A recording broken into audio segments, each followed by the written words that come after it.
Sama Lukonde et son équipe se trouvent déjà à Goma pour assister les victimes de l'éruption volcanique de Nyiragongo. Selon les termes du porte-parole du gouvernement, la délégation est allée faire le point de la situation et renforcer l'intervention du gouvernement face à la situation humanitaire.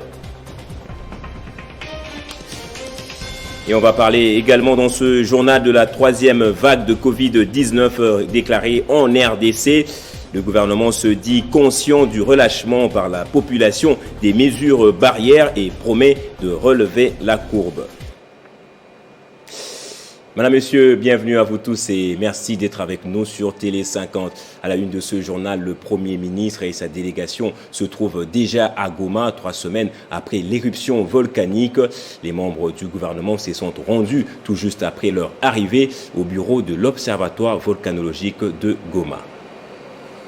Jean-Michel Sama Lukonde, à la tête d'une forte délégation ministérielle, dit venir à Goma pour apporter un message de soutien aux sinistrés de l'éruption volcanique du 22 mai 2021. Nous, au niveau du gouvernement, nous avons été très affectés par la situation de Goma. Nous avons commencé par faire venir une délégation ici, délégation qui devait faire un état des lieux. Et à la suite de cette visite de cette délégation ministérielle qui est rentrée sur Kinshasa, nous avons décidé à notre tour de venir apporter un message de soutien à cette population de Goma qui, au-delà déjà des services de sécurité, a dû se retrouver face à cette catastrophe naturelle qui est arrivée de manière imprévisible. Le Premier ministre congolais compte se rendre sur le site qui accueille les ménages déplacés suite à cette catastrophe naturelle. Nous sommes aussi venus nous rendre compte de la situation justement dans laquelle se trouvent ces déplacés. Comme vous l'avez dit, qui se trouvent à Sake et à Minova, sur l'axe Rutshuru à Kibumba, dans le sud Kivu également, voir l'état dans lequel ils sont et nous assurer qu'ils puissent être dans les conditions les plus optimales possibles. À Goma, le Premier ministre congolais Jean-Michel Sama Lukonde va tenir également des réunions sécuritaires pour comprendre la situation de cette partie de la RDC.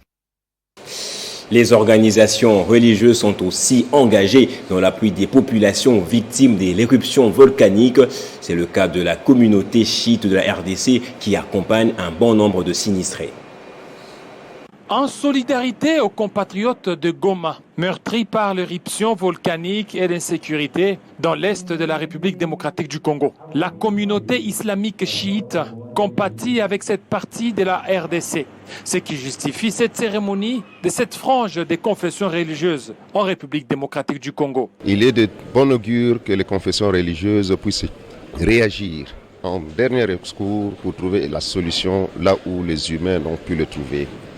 Cette journée ici marque l'organisation d'une prière de suffrage que la communauté chiite regroupée au sein de l'Assemblée islamique des Ahl al-Bayt au Congo a voulu répondre de ces fêtes à la préoccupation majeure qui actuellement tracasse la population congolaise dans leur ensemble.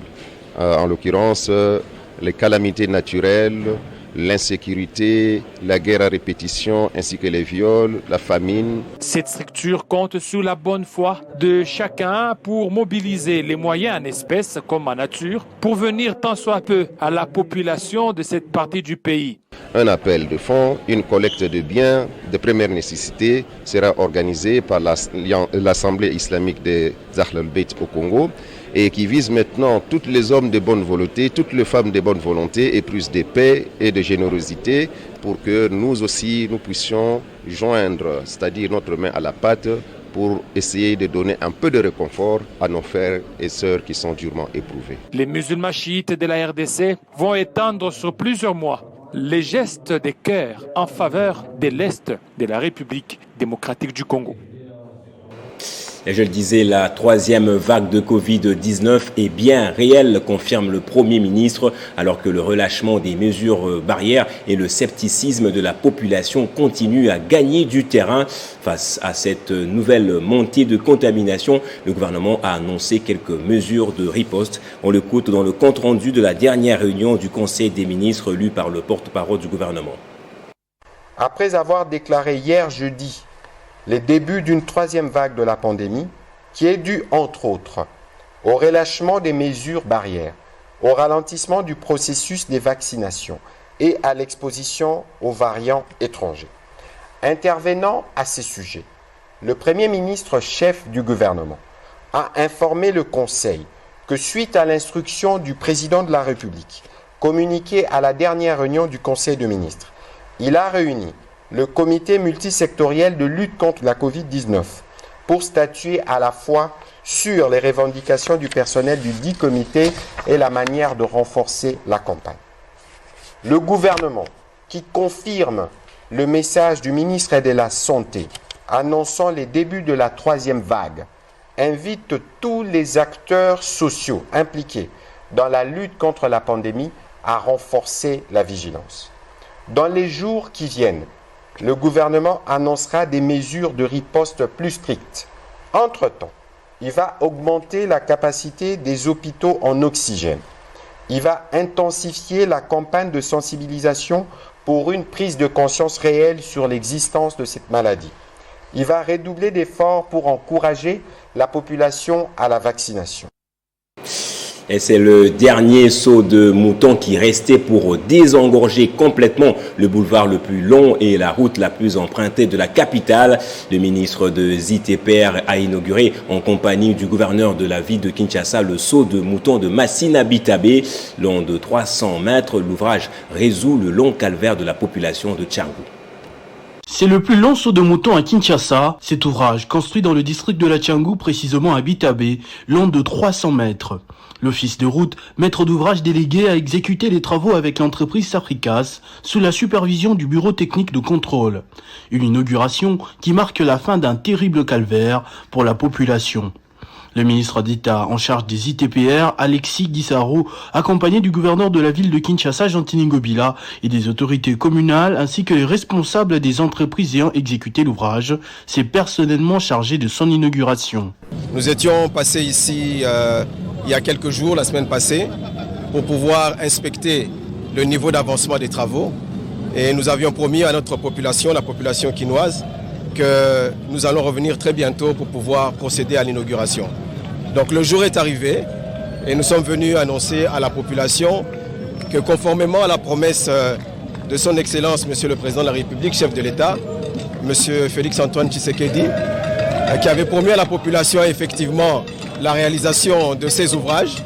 Aujourd'hui, cette promesse est devenue réalité et voilà, nous procédons à l'ouverture, à la circulation de ce saut de mouton. Cette inauguration concrétise une des promesses du chef de l'État au Quinois par rapport au désengorgement des routes. Hervé Moutima, patron de l'Office des routes, appelle la population à bien préserver cet ouvrage. C'est un motif de fierté, comme a dit son Excellence tout à l'heure, et nous voulons que la population puisse bien préserver cet ouvrage. Qu'on ne jette pas de l'eau, de l'huile ici, je vous en prie. Gardez bien cet ouvrage et ça donnera la force aux autorités du pays de nous en construire encore d'autres. La construction des sauts de mouton à Kinshasa fait partie des programmes de 100 jours du président de la République, Félix Tshisekedi. Le jubilé d'or de Joseph Kabila, c'était aussi des célébrations partout en RDC. On y revient encore une fois dans ce journal. D'abord, au Lualaba, une bonne partie de la population a pris part à la messe d'action de grâce dite à l'église méthodiste unie. Une mobilisation des formations politiques du FCC et la cellule de base, les socialistes. 4 juin est jour de naissance au sénateur à vie et président national du PPRD, Joseph Kabila Kabange, pour ses 50 ans. Joyeux anniversaire, Jaïs. Joyeux anniversaire. Jubilé d'or historique, la cellule de base, les socialistes, avec son coordonnateur Maître Jacques Massingo, s'en est approprié en ce jour spécial. Les socialistes venus de partout ont présenté tous leurs fervents hommages les plus mérités et des expressions d'attachement au père de la démocratie et de l'alternance, le mentor de Jacques Massingo, les kabylistes incontestables.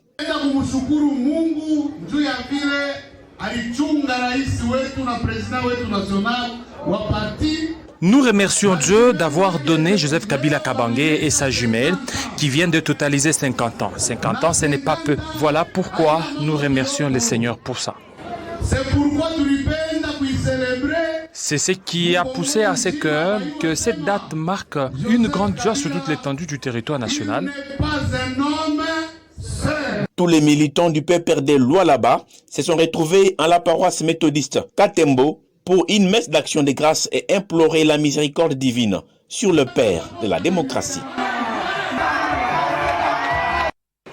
Et au Tanganyika, le PPRD avait aussi organisé des activités commémoratives. D'abord une messe d'action de grâce à l'église pro-cathédrale, puis suivie d'un banquet et d'une détente commémorative de l'événement sur la plage du lac Tanganyika.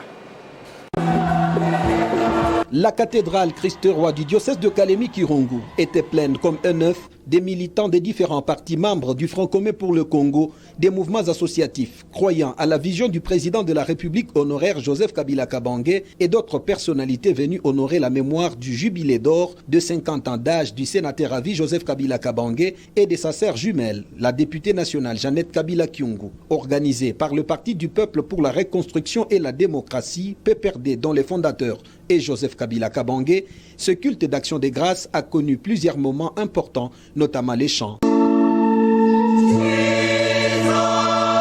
l'homélie et de nombreux témoignages. L'officiant du jour, l'abbé Elias Kabwe, a exhorté les gens à suivre le modèle de Joseph Kabila Kabange qui incarne le modèle de son défunt père Laurent Désiré Kabila de Rez-Mémoire, caractérisé par un véritable patriotisme. Atteindre 50 ans depuis sa naissance, c'est une grâce divine et cela vaut également un signe de force et de sagesse, a ainsi témoigné l'honorable Alvar Lubuli Kaluta, secrétaire provincial adjoint du PPRD Tanganyika. Aujourd'hui, notre président national et l'autorité morale du FCC, à la personne de Joseph Kabila Kabange, vient de réaliser 50 ans d'âge et sa sœur jumelle, Dada Jeannette.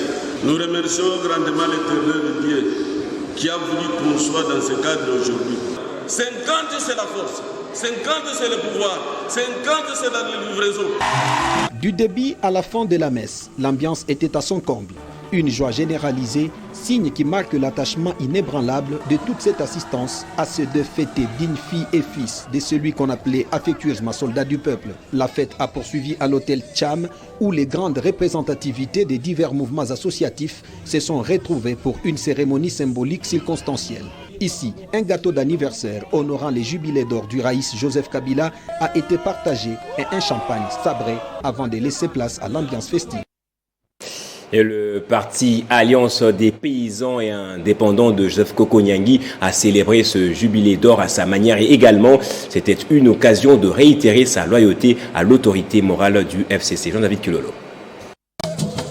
C'est un anniversaire qui a vécu, celui du jubilé d'or de Joseph et Jeannette Kabila, célébré à la cathédrale du centenaire, en présence de l'autorité morale de l'Alliance des paysans et indépendants, Joseph Kokonyangui Witanene, l'ultra-kabiliste, et quelques membres de son parti politique, ainsi que ceux de la coalition FCC.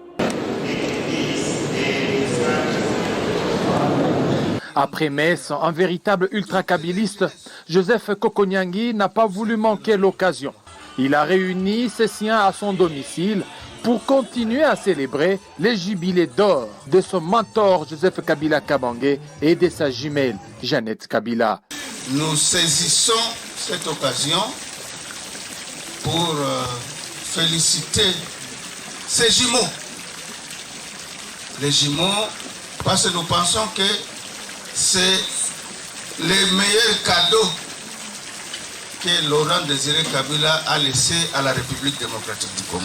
Pour la circonstance, Joseph Kokonyangui a fait appel à Tchalamwana, dite Mamou National, pour agrémenter la soirée.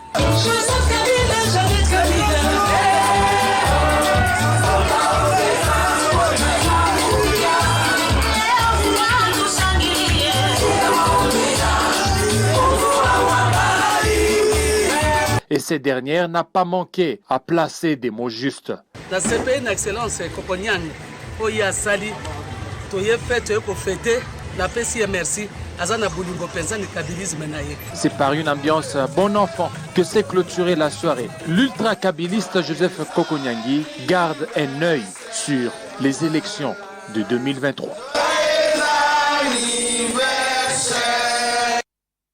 Et 50 ans d'anniversaire de Kabila, encore une fois pour les jeunes kabylistes, c'était une occasion d'échanger sur les actions posées par l'ancien président de la République pendant son règne, dans le but de s'inspirer de son idéologie. Après avoir participé à la messe d'action de grâce, à l'occasion du 50e anniversaire du sénateur à vie Joseph Kabila et de sa sœur jumelle, Jeannette Kabila, les jeunes kabylistes se sont retrouvés dans un autre cadre pour partager sur la vision et les réalisations de l'ancien président de la République. Ils sont venus parler des Kabila qui a trouvé ce pays morcelé en 4 administrations avec une guerre fratricide. Il a réunifié le pays et c'est cet homme de 29 ans qui a réconcilié les Congolais entre eux et amené les Congolais à l'organisation des élections libres, démocratiques et transparentes. Il a pu organiser les Congolais autour d'un compromis politique et juridique qui est la Constitution de la République, qui nous a amené jusqu'à l'alternance politique. Aujourd'hui, nous voudrions que les jeunes qui célèbrent ne célèbrent pas comme on a toujours célébré, mais qu'ils puissent tirer une leçon de cet homme. Et la leçon qu'ils ont tirée, c'est Joseph Kabila, un homme passionné pour le Congo. Ces partages de la jeunesse kabyliste se veut un cadre pour inviter d'autres jeunes à emboîter les pas au père de la démocratie en République démocratique du Congo. Et nous voudrions que chaque jeune, dans les secteurs de sa vie, étudiant, élève, entrepreneur, fonctionnaire de l'État, et ainsi de suite, puisse se mûrir ou s'inspirer de Joseph Kabila Kabange et faire le meilleur de lui-même. Et le meilleur de lui-même, c'est lequel? C'est l'excellence, c'est le respect des engagements, c'est le respect de l'honneur, le respect de sa dignité, le respect de la parole donnée, c'est la passion pour ce qu'on fait, c'est aimer le Congo. La cérémonie s'est clôturée par le partage du gâteau d'anniversaire des jumeaux. Et on se rend au nord Ubangui, à Gbadolité précisément, où les réalisations de la Fondation Ouidal font énormément du bruit au point de valoir le déplacement du gouverneur de province qui a inspecté les travaux que finance la Fondation. Cette visite d'inspection dans les différents chantiers en construction financés par la Fondation Ouidal dans la commune de Gbadolité, dans la province du Nord-Ubangui, notamment les jeux d'eau, où sera érigé le monument de Feu Maréchal Mobutu, deuxième président de la RDC, et les collèges présidentiels de Gbadolité, a permis aux premiers citoyens de cette province de se faire une idée sur l'avancement de ces travaux. Isato Nzege Koloke a félicité le promoteur de la Fondation Ouidal, Edine, fils du Grand Équateur, qui par cet acte va honorer l'aigle de Kaoélé. Nous avons commencé par visiter aussi cette place qui va être sous peu baptisée. Nous donnons la primeur à celui qui a initié les travaux. Et aussi nous avons profité pour essayer de faire le tour, les visites des sites en reconstruction du collège présidentiel de Gbadolité. Constater que tout ça, c'est toujours pour redonner le nom, le prestige du nom de la ville de Gbadolité, mais surtout Maréchal Mobutu. Et donc c'est effectivement actuellement le ministre d'État, Guy Luando, et président de la Fondation Ouidal.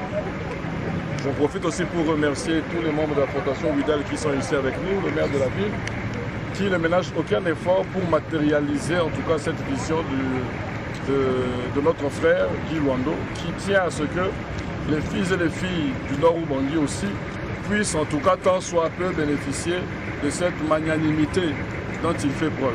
Et donc nous félicitons et nous demandons à ce que ça ne se limite pas avec lui, même plus, d'autres aussi peuvent le faire. Ces ouvrages seront remis à la population de Gbadolité dans quelques mois par Guy Luando, ministre de l'aménagement du territoire et initiateur de ces édifices. Dans la province du Haut-Ouélé, il y a eu clôture ce week-end du forum des concertations entre le gouvernement provincial et les organisations de la société civile, une activité présidée par le gouverneur de province Christophe Bassiané.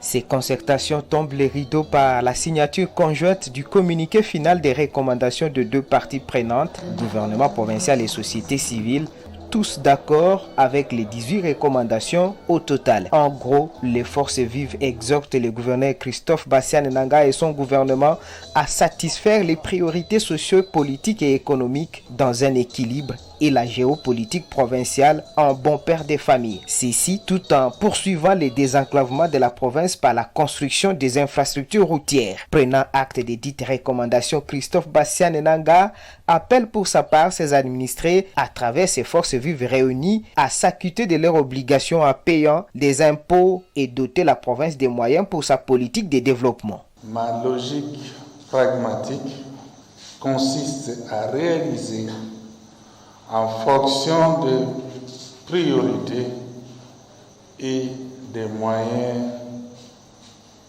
à notre disposition.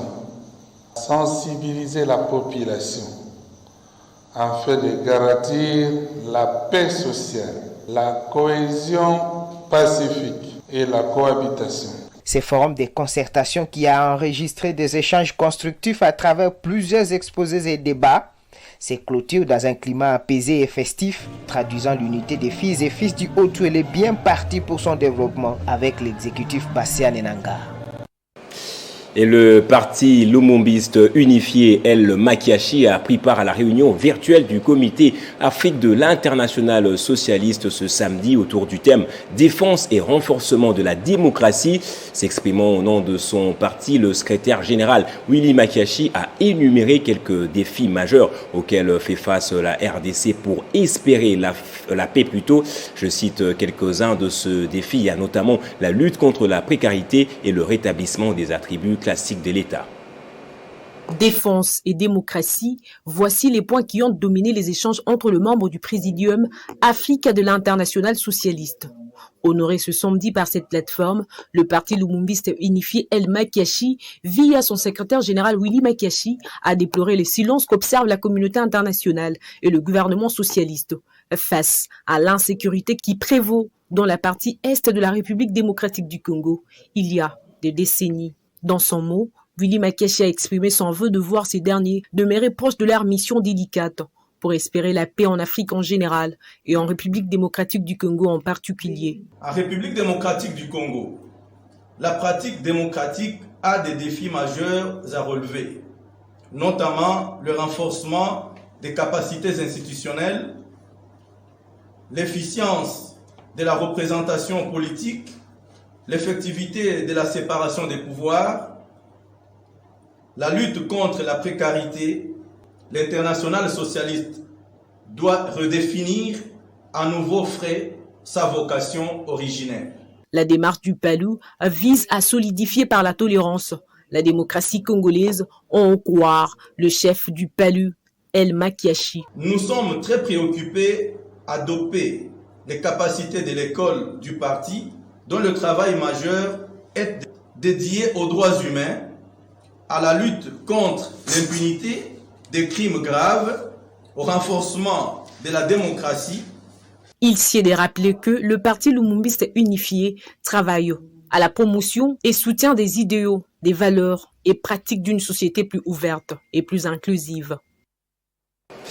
Et le ministre de Sport a eu une séance de travail avec différentes entreprises commerciales congolaises sur les moyens d'accompagnement du Forum national des sports. Ces forums dont les discussions devront aboutir à la professionnalisation de la pratique en RDC. Faire du sport un secteur porteur de croissance et de ressources pour la jeunesse congolaise, voilà qui justifie cet échange du ministre des Sports et Loisirs, Serge Kondé, avec les différents représentants des entreprises commerciales évoluant en RDC, qu'il veut d'ailleurs partenaire au Forum national des sports attendu d'ici peu, un moyen pour le gouvernement congolais d'atteindre certains objectifs qu'il s'est assignés. Notre gouvernement veut rendre notre sport professionnel tant dans le vécu des athlètes que dans son organisation générale. Ainsi, nous pourrons développer une véritable économie autour du sport qui ouvrira une large bande d'opportunités d'affaires et de visibilité pour les entreprises que vous êtes. Total Energy, sponsor de la CAF, s'est dit prêt à accompagner le développement de la pratique du sport en RDC à travers ce genre d'initiative. Son Excellence a eu la bonne idée de convoquer, d'inviter les entreprises pour être partenaires privilégiés pour la réorganisation du sport en RDC. Alors c'est une très bonne initiative. Félicitations à son Excellence, Serge Kondé. Nous, en tant que Total Energy, on est très intéressés pour développer le sport, en tout cas en Afrique, en RDC. L'un des partenaires privilégiés de ces forums, la Fondation Youssouf Mulumbu, par le biais de son représentant, estime qu'il devra aussi prendre part à ce forum des entités autres que celles œuvrant dans le domaine sportif.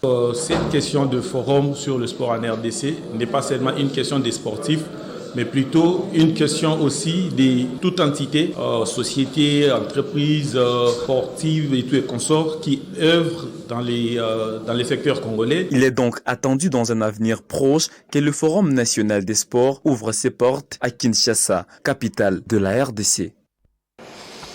On va prendre le rappel des titres à présent. Samalou Condé et son équipe se trouvent déjà à Goma pour assister les victimes de l'éruption volcanique de Nyiragongo. Selon les termes du porte-parole du gouvernement, la délégation est allée faire le point de la situation et renforcer l'intervention du gouvernement face à la situation humanitaire.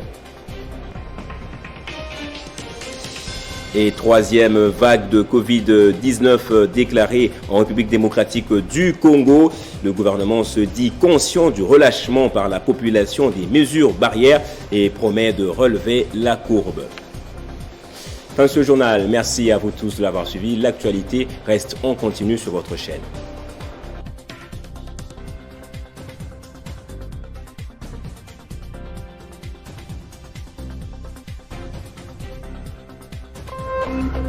Téléchargez les infos Télé 50 sur www.tele50.cd.